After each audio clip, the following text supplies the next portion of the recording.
Hello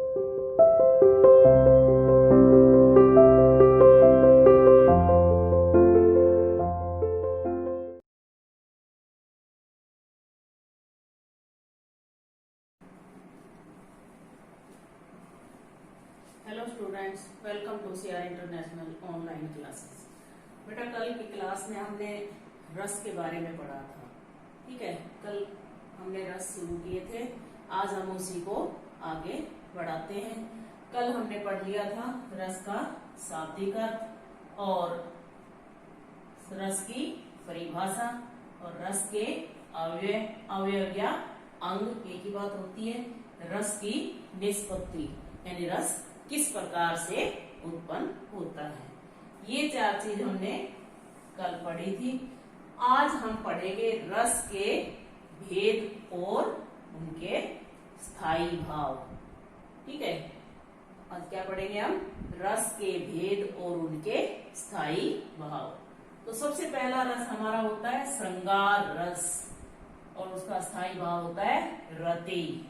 number 2 होता है वीर रस, वीर रस और स्थायी भाव होता है उत्साह।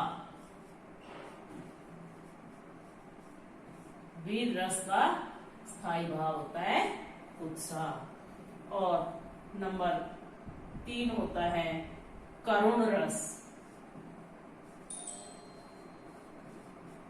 करुण रस और करुण रस का स्थायी भाव होता है शोक यानी दुख। रति का मतलब प्रेम होता है। नंबर 4 हास्य रस। नंबर 4 क्या होता है? हास्य रस, जिसका स्थायी भाव हास। हास का मतलब होता है हंसी। ठीक है। नंबर 5, पांचवा होता है रौद्र, रौद्र रस, जिसका स्थायी भाव होता है क्रोध। ठीक है। और नंबर 6 होता है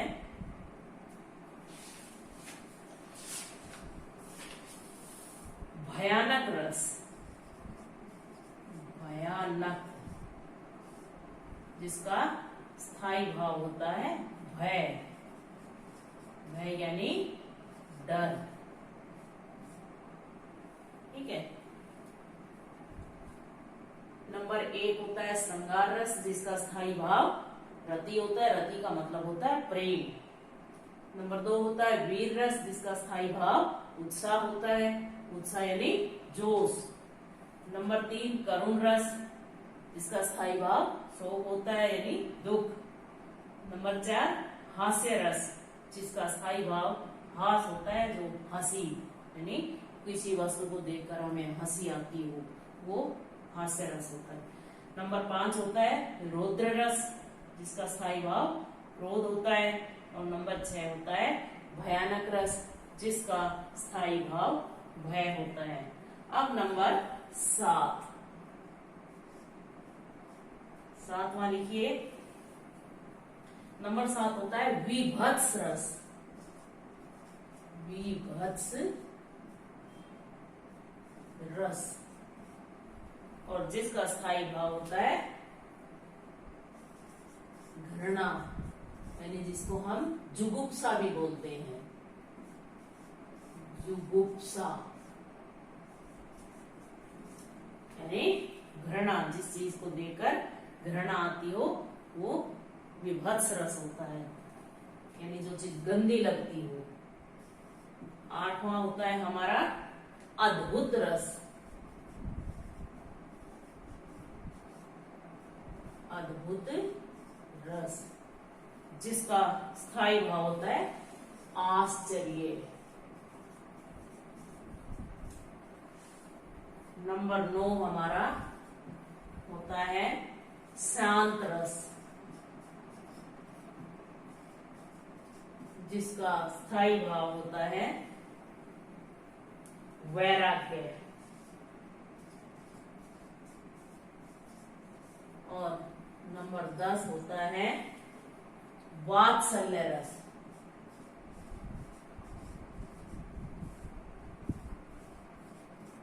जिसका स्थायी भाव होता है या तो वत्सल कहो या फिर बाल रति।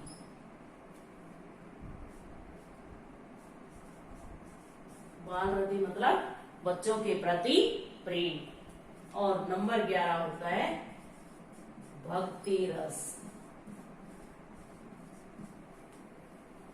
ठीक है, जिसका स्थायी भाव होता है ईश्वर रति।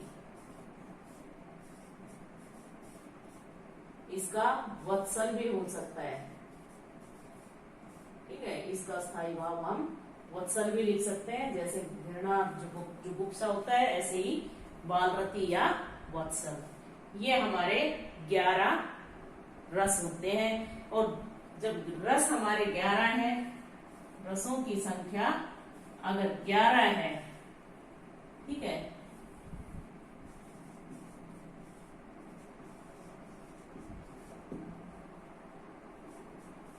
तो हमारे स्थायी भाव भी 11 ही। समझ गए? अगर रसों की संख्या 9 होगी तो स्थायी भाव भी 9 ही होंगे। जितने रस होंगे उतने ही स्थायी भाव होंगे। अब पहली बात तो प्रत्येक रस का हमें स्थायी भाव याद होना चाहिए, क्योंकि पेपर में पूछा जाता है किसी भी रस का, कोई भी रस आ सकता है उसमें।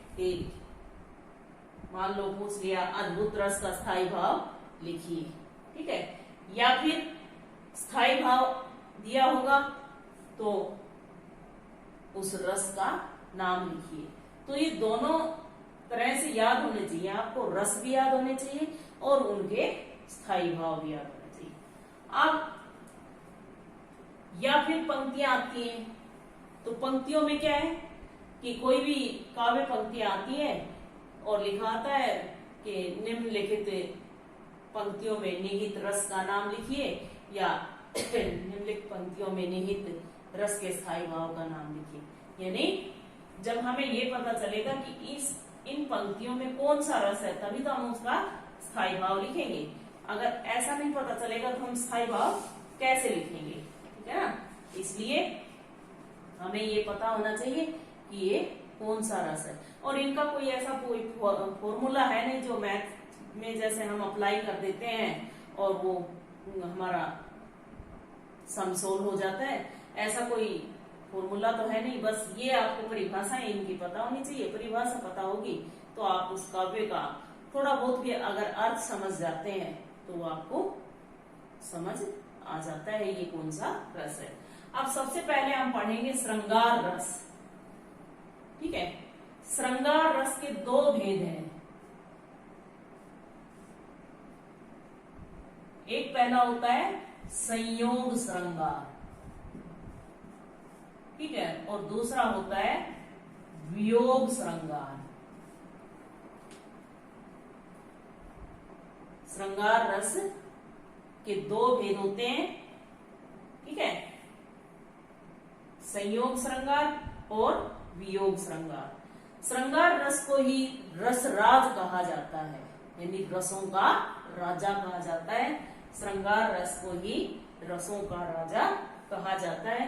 ये इसमें क्या होता है, श्रृंगार रस में स्त्री पुरुष नायक नायिका का प्रेम दिखाया जाता है। उसमें ये पता चलता है कि स्त्री पुरुष का प्रेम है या नायक नायिका का जो प्रेम दर्शाया जाता है, जो प्रेम की अनुभूति होती है, वहां श्रृंगार रस होता है। ठीक है, अब संयोग श्रृंगार रस में संयोग श्रृंगार क्या होता है, जब मिलन हो जाता है, यानी कोई 2 प्रेमी प्रेमिका नायक नायिका जो बिछड़े होते हैं उनका जब मिलन हो जाता है तो वो संयोग श्रृंगार रस कहलाता है। और जब वियोग हो जाता है यानी अलग हो जाते हैं तो वो वियोग श्रृंगार रस होता है, बिछुड़ जाते हैं तो वियोग श्रृंगार रस होता है। जैसे अब उदाहरण देखिए कि संयोग श्रृंगार में क्या होता है कि आपके मैडम ने लिखवाया होगा या कोई भी एक उदाहरण आपको संयोग का भी आना चाहिए, एक आपको वियोग का भी आना चाहिए। अगर आपसे पूछा जाता है श्रृंगार रस का कोई एक उदाहरण लिखिए, उसमें आप संयोग का भी लिख सकते हैं या वियोग का भी लिख सकते हैं। अगर आपसे ये नहीं पूछा गया कि कौन से वियोग का लिखना है या संयोग का लिखना है, तो आप उसमें या तो संयोग का लिख दो या फिर वियोग का, वो कोई गलत नहीं है, आपका पूरा 1 नंबर उसमें आ जाएगा, क्योंकि आपने श्रृंगार रस का उदाहरण दिया है, जबकि उन्होंने यही पूछा है कि श्रृंगार रस का कोई एक उदाहरण लिखिए। ठीक है, अगर आप उसमें संयोग का लिख देते हो या वियोग का लिख देते हो तो कोई दिक्कत ही नहीं है। अगर पूछा गया है संयोग श्रृंगार रस का उदाहरण लिखिए तो आप संयोग श्रृंगार का लिखिए, अगर वियोग श्रृंगार रस का उदाहरण लिखिए तो वियोग श्रृंगार रस का उदाहरण लिखिए। तो अब देखिए संयोग श्रृंगार में उदाहरण है कि एक जंगल है तेरी आंखों में, मैं जहां रहा भूल जाता हूँ, तू किसी रेल सी गुजरती है, मैं किसी पुल सा थरथराता हूँ। यानी एक जंगल है तेरी आंखों में, जहां मैं रहा भूल जाता हूँ। तो प्रेमी क्या कहता है कि एक जंगल है तेरी आंखों में, मैं जहाँ रास्ता भूल जाता हूँ, उस वन में रास्ता खो जाता हूँ, और तू किसी रेल सी गुजरती है, मैं पुल सा थरथराता हूँ। तो ये क्या है, ये संयोग श्रृंगार रस है कि ये रेल जो पुल से गुजरती है तो दोनों का मिलन होता है। ठीक है, तो वो क्या हो गया, संयोग श्रृंगार रस हो गया इसमें। ठीक है, अब इसी का दूसरा वियोग श्रृंगार रस।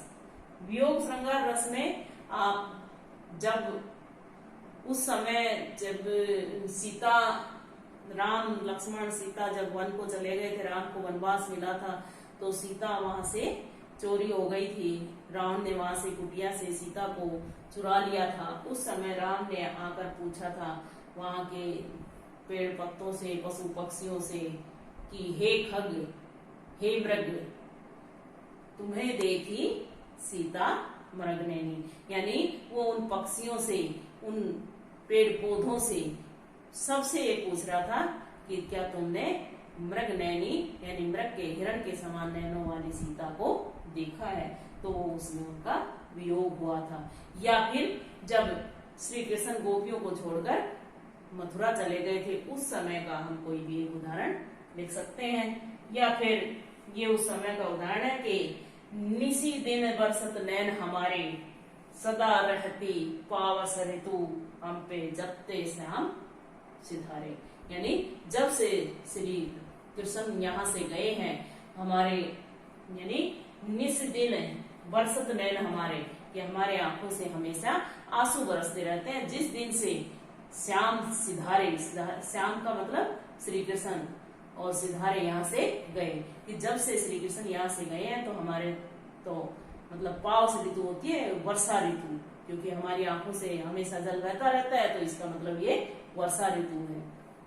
तो इसमें क्या हो गया, वियोग हो गया, किसका, गोपियों का, श्री कृष्ण का वियोग हो गया। तो वो क्या हो गया, वियोग श्रृंगार रस। ठीक है, ये होता है श्रृंगार रस। श्रृंगार रस के 2 भेद होते हैं, जहाँ नायक नायिका, प्रेमी प्रेमिका, स्त्री पुरुष का प्रेम प्रकट होता है, वहाँ प्रेम की बात की जाती है, वहाँ श्रृंगार रस होता है। श्रृंगार रस 2 प्रकार का होता है, संयोग श्रृंगार और वियोग श्रृंगार। ठीक है, संयोग का मतलब होता है मिलना और वियोग का मतलब होता है बिछुड़ना। जब नायक नायिका या प्रेमी प्रेमिका जब मिलते हैं तो वहाँ संयोग श्रृंगार रस होता है, और जब वो अलग हो जाते हैं, बिछुड़ जाते हैं, तो वो वियोग श्रृंगार रस हो जाता है। ठीक है, इसके बाद नंबर 2 पे हमारा वीर रस। वीर का मतलब तो आप समझते ही हैं, वीर रस का स्थायी भाव होता है उत्साह। यानी वीर रस में क्या होता है, जब ये किसी की वीरता का, यानी वीरता के बारे में कोई ऐसी बातें सुने जिससे जोश उत्पन्न हो, जैसे अपने देश के लिए, है ना, तो वो क्या होता है, वीर रस होता है, जिनसे उत्साह बढ़ता है, जोश पैदा होता है। कुछ ऐसे जैसे देशभक्ति के गारे होते हैं जिनसे जोश उत्पन्न हो जाता है। ठीक है, तो वो क्या होता है, वीर रस। उत्साह स्थायी भाव होता है इसका, और इसमें संचारी भाव होते हैं। तो वो क्या होता है कि संचारी भाव एक बार उस चीज को देखने से जोश जगा जाते हैं और फिर वो अपने आप पानी के बुलबुले की तरह समाप्त हो जाते हैं और उसमें जोश उत्पन्न हो जाता है। तो इसका उदाहरण ये हो सकता है, या तो आप रानी लक्ष्मीबाई का उदाहरण दे सकते हैं कि बुंदेले हर बोलों के मुख हमने सुनी कहानी थी, खूब लड़ी मर्दानी में तो झांसी वाली रानी थी। यानी जो रानी लक्ष्मीबाई के बारे में कहा गया। या फिर एक आपने कभी छोटे क्लासों में देखी सुनी हो कविता थी, वीर तुम बढ़े चलो, धीर तुम बढ़े चलो, सामने पहाड़ हो, सिंह की दहाड़ हो, तुम रुको नहीं, तुम झुको नहीं, तुम डटो नहीं, वीर तुम बढ़े चलो, धीर तुम बढ़े चलो। या फिर आपने फिर अलंकार में जो पढ़ा था कि तन कर भाला यूं बोल उठा, राणा मुझको विश्राम न दे। तो ये भी क्या है, ये वीरता दिखाता है, ये जोश उत्पन्न होता है इससे। तो ये क्या हो गया, वीर रस। ठीक है, आज के लिए 2 ही काफी है। धीरे धीरे पढ़ेंगे तो कुछ समझ में आएगा। कुछ आप रिवीजन करके देखिए, आपकी बुक में किसी भी बुक में से कोई भी बुक उठाइए और उसमें से जो आपको आसान लैंग्वेज लगे उसी में से आप पढ़ लीजिए। आज के लिए आज की क्लास में 2 ही रस पढ़ेंगे हम। टोटल हमारे 11 रस हैं, तो इसलिए हम धीरे धीरे आराम से रिवीजन करेंगे। ठीक है बेटा, धन्यवाद।